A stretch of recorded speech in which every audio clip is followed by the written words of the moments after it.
OK. Bonjour. La semaine dernière, on a parlé de la phonétique et la phonologie. On a parlé de la phonologie, essayer de souligner, disons, les, les fonctions de la phonologie. Et à la fin, on a parlé de API. We spoke about API in our last meeting. Aujourd'hui, nous allons aller plus loin. On va essayer de souligner ce qu'on appelle les organes phonateurs. Les organes phonateurs. Les organes phonateurs.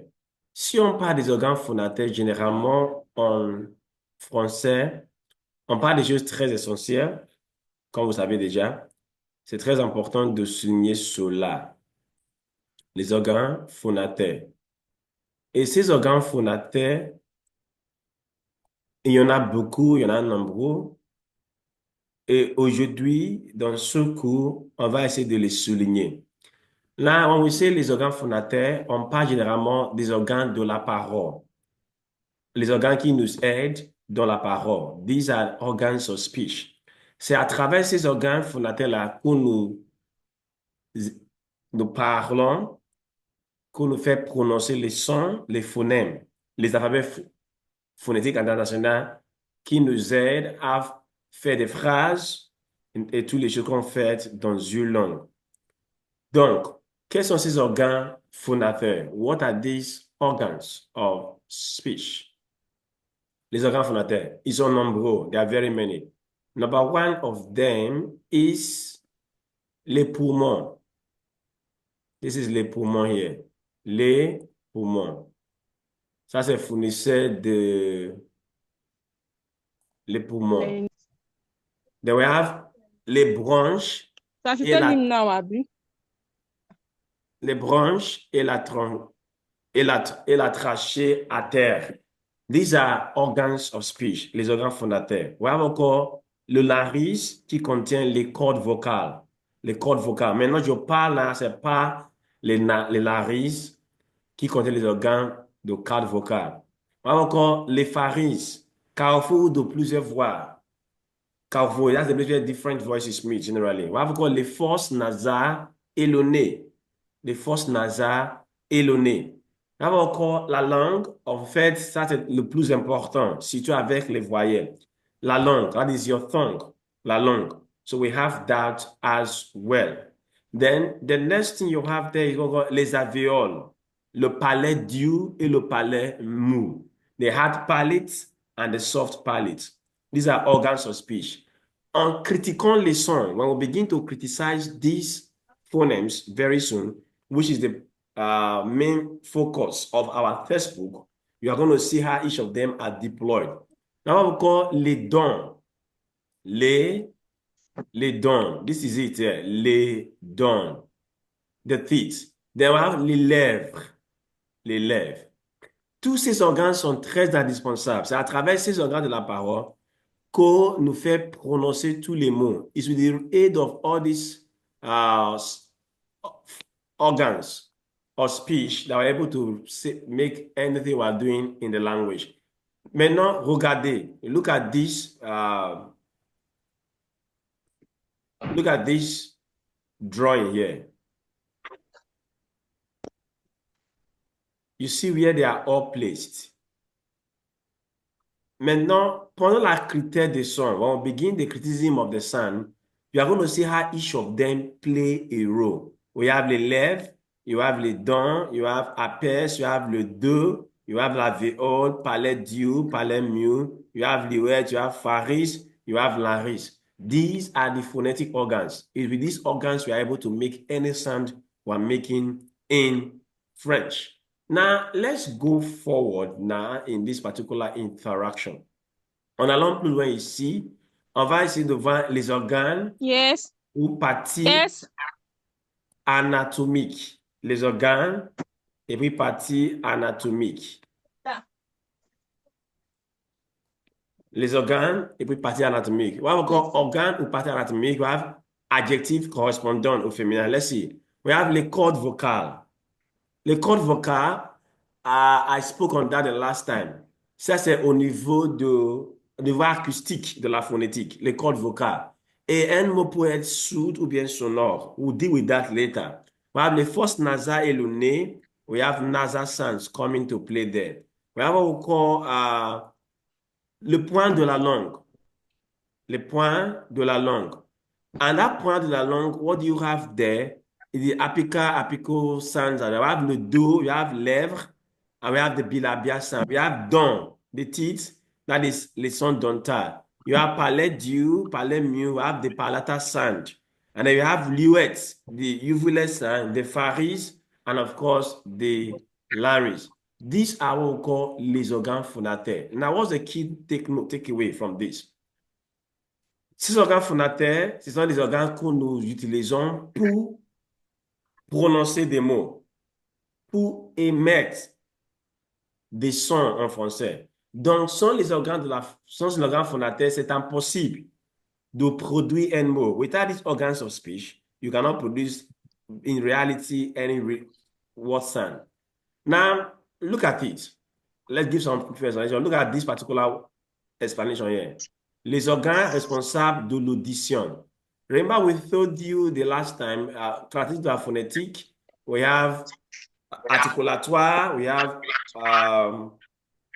following that, articulatoire, we have perceptive ou bien auditive. Then we also have what we call acoustic. Au niveau auditif, at that auditive level of phonetic, which I've explained to you already, we have les oreilles. Les oreilles est l'organe qui nous permet d'entendre. I've told you that before. Les oreilles, the ear, these are the organ of speech that help us to understand. Elles se composent de trois parties principales. We have oreille externe, oreille moyenne, oreille interne. We don't want to deal much with that. Those are basic things you should know from biology. Now, going forward, you have what we call l'intonation en français. Intonation in French. Mais si on parle de l'intonation en français, on a le système phonétique du français, l'intonation. L'intonation.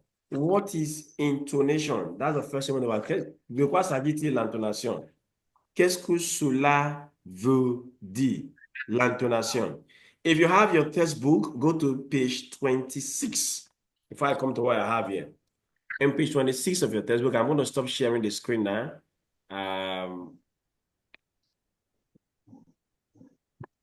Now, in page 26 of your textbook, for those of you that have your textbook, open to page 26 of your textbook.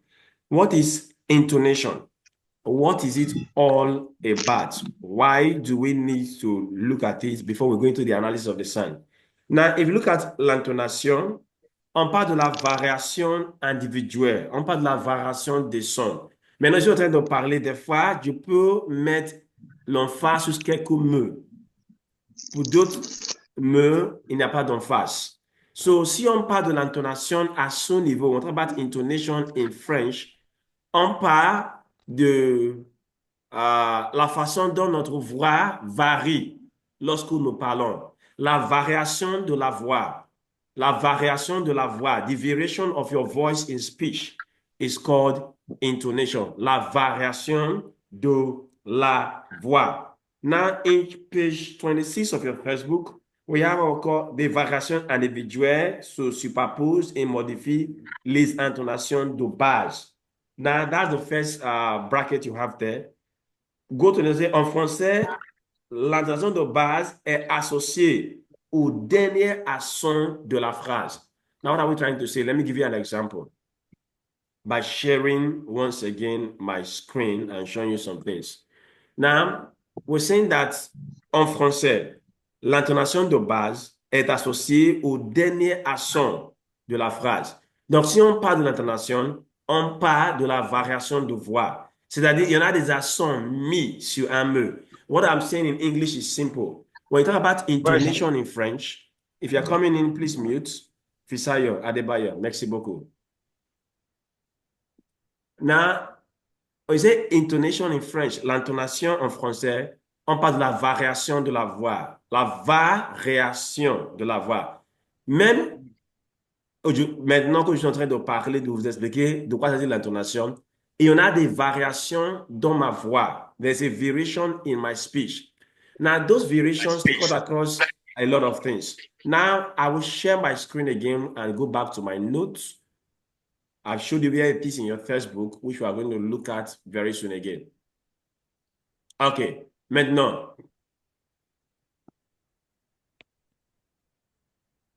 look at this definition I gave here of intonation.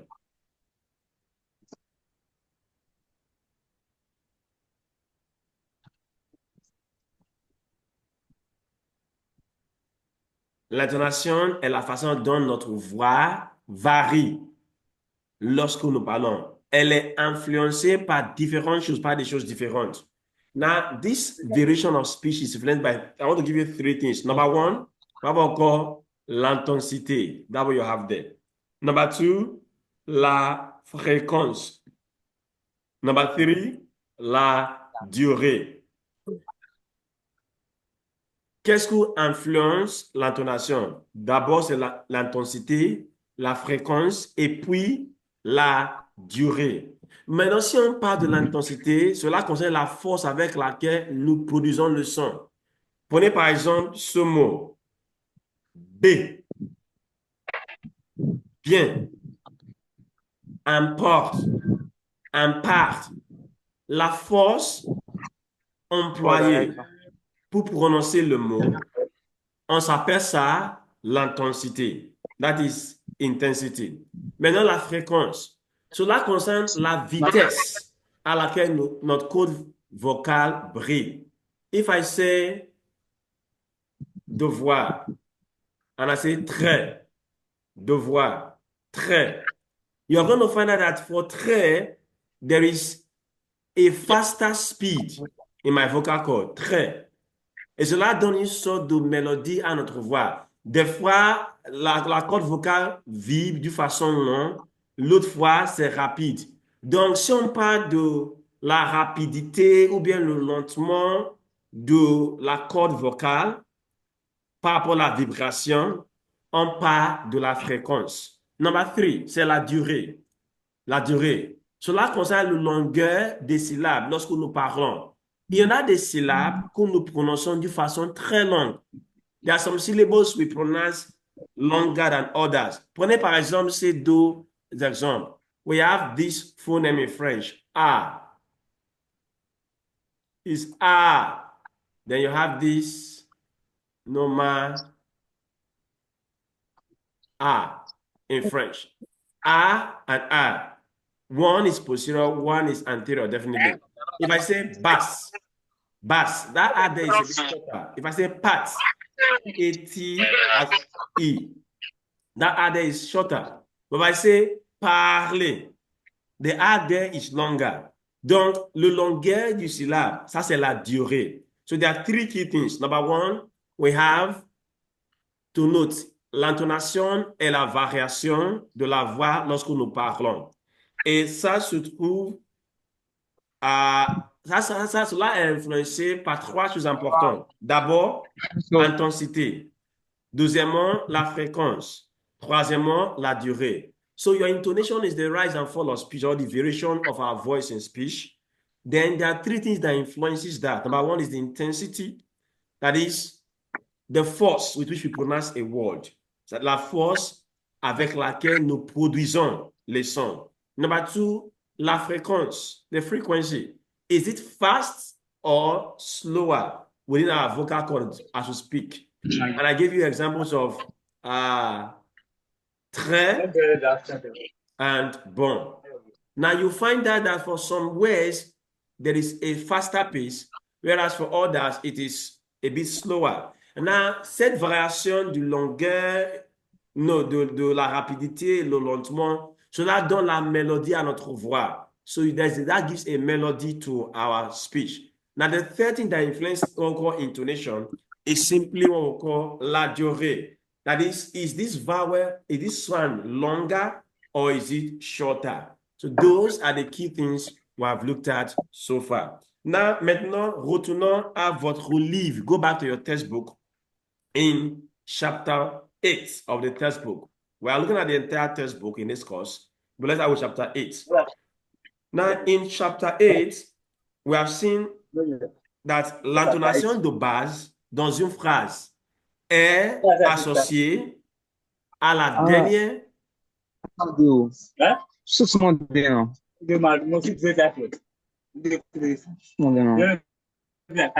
The last one. Please, can you mute yourself, please?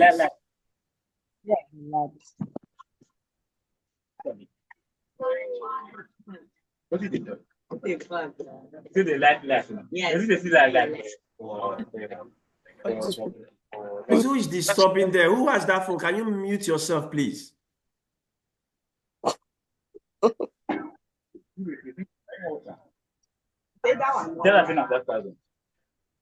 Who is that person? Let me expunge you from the group.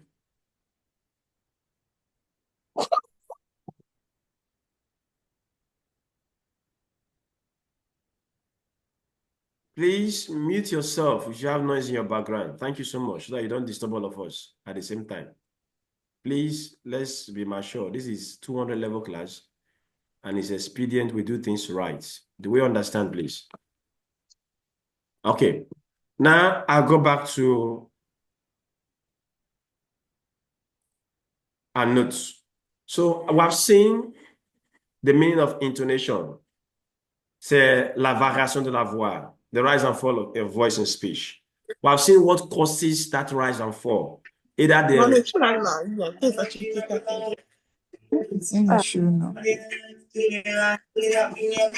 who is that person? Stella, I'm sending you out of this group immediately.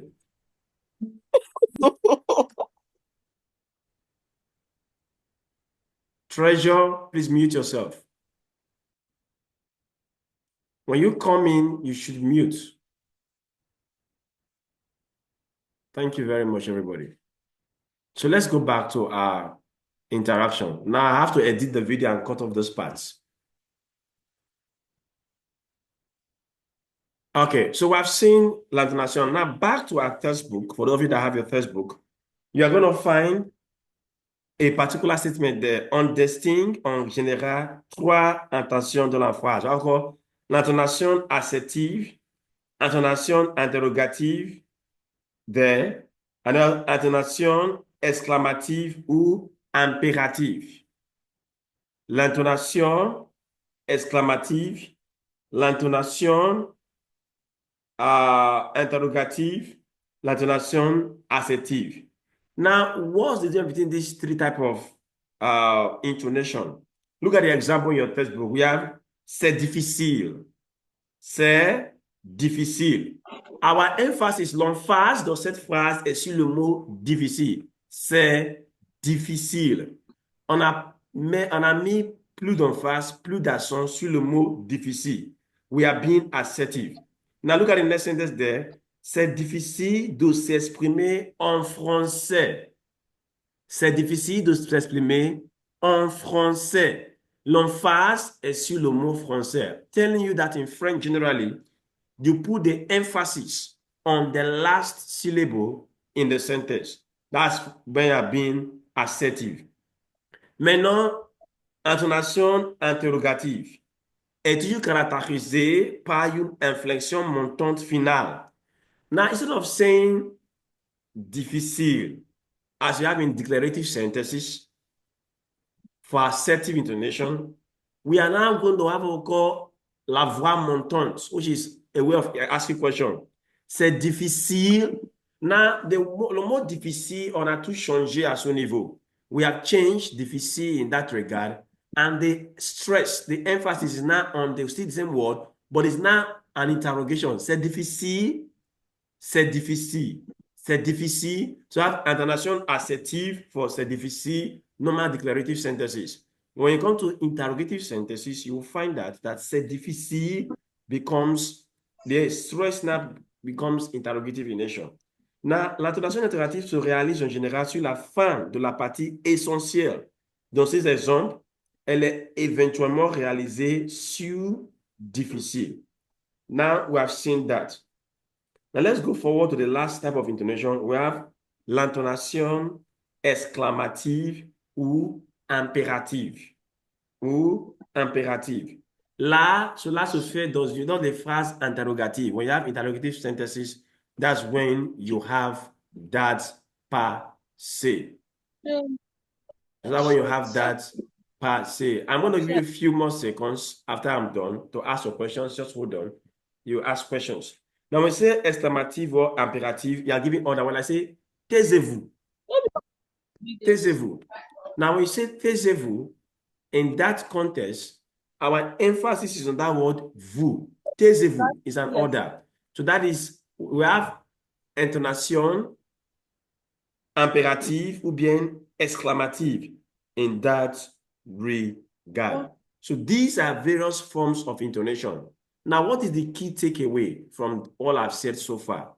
Intonation in French, because this is the first one we're dealing with right now. Si on parle de l'intonation, on parle de la variation de la voix. Vous allez trouver que ma voix varie au fur et à mesure dont je parle. As I'm speaking now, there is a variation in my speech, in my voice.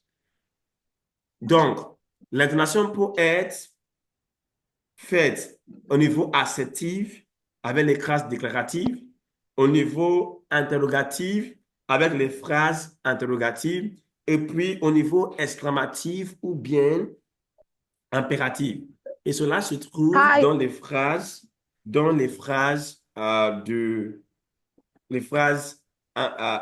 impératives qui nous donnent l'ordre. Now, the next thing is, qu'est-ce qui influence l'intonation? What influences this rise and fall in speech? Three things. L'intensité. Cela se concerne avec la force avec laquelle nous produisons. The force applied in producing a word determines the variation of the word, of voice in speech. Number two, la fréquence. Ça se trouve avec la vibration de la corde vocale. Si ça peut être sourd, sonore, ça peut être d'une façon rapide ou bien longue, il y aura des vibrations de corde vocale. Ça, c'est au niveau acoustique. Il y aura encore la durée, la longueur du mot, du syllabe accentué. Ça peut être long ou bien court.